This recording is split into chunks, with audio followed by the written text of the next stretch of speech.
Hello बच्चों, let's read the question. A plane mirror is placed at the bottom of a tank containing a liquid of refractive index P is a small object at a height h above the mirror. An observer O vertically above P outside the liquid sees P and its image in the mirror.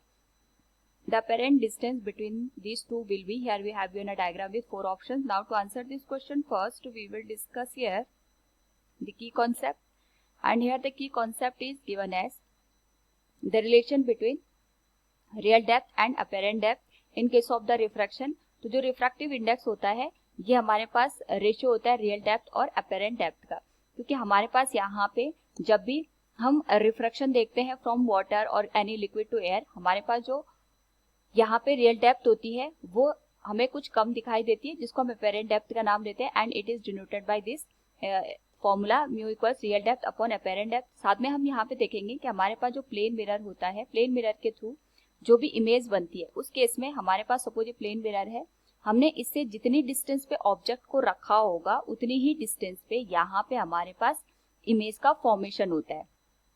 यानी plane mirror से जितनी distance object की यहाँ पे है, suppose x है, तो उतनी ही डिस्टेंस पे हमारे पास यहाँ पे इमेज भी फॉर्म होगी. नाउ क्वेश्चन के अकॉर्डिंग अगर हम यहाँ पे ऑब्जर्व करें तो हमारे पास ये प्लेन मिरर हमने यहाँ पे रखा है, इसको मैं अलग से भी यहाँ पे ड्रॉ कर लेती हूँ. ये हमारे पास आ गया कंटेनर. इसकी जो डेप्थ है ये हम यहाँ पे d के बराबर कंसिडर कर लेते हैं, और यहाँ पे हमने जो पॉइंट P है उसको लिखा हुआ है फ्रॉम द मिरर. इसकी जो यहाँ पे डिस्टेंस है वो h के बराबर है. नाउ यहाँ पे हमारे पास ऑब्जर्वर है.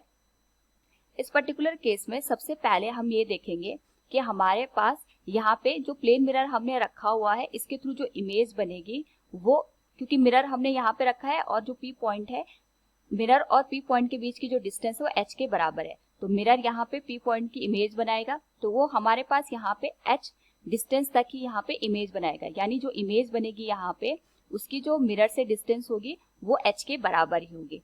नाउ इस केस में यहाँ पे अगर हम फर्स्ट केस को अज्यूम करते हैं जहाँ पे हमारे पास जो अपीयरेंट डेप्थ आएगी P पॉइंट की, पहले हम उसको कंसिडर करेंगे. So we can say here हमारे पास जो P पॉइंट है इसके लिए जो अपीयरेंट डेप्थ होगी, apparent depth will be given as real depth divided by refractive index, जो हम यहाँ पे म्यू से इंडिकेट कर लेते हैं. तो जो रियल डेप्थ है यहाँ पे हमारे पास सरफेस आ गई लिक्विड की, यहाँ से इस P पॉइंट की जो डेप्थ आएगी अगर हम उसको कंसिडर करें तो यहाँ से यहाँ हमारे पास जो टोटल डेप्थ है वो d के बराबर है, और ये जो लेंथ है वो h के बराबर है. तो d में से अगर मैं h को माइनस करूं तो ये हमारे पास यहाँ पे रियल डेप्थ बन जाएगी. This will be given as d minus h divided by mu. इसको मैं यहाँ पे x1 के बराबर कंसिडर कर लेती हूँ. This will B equation number 1.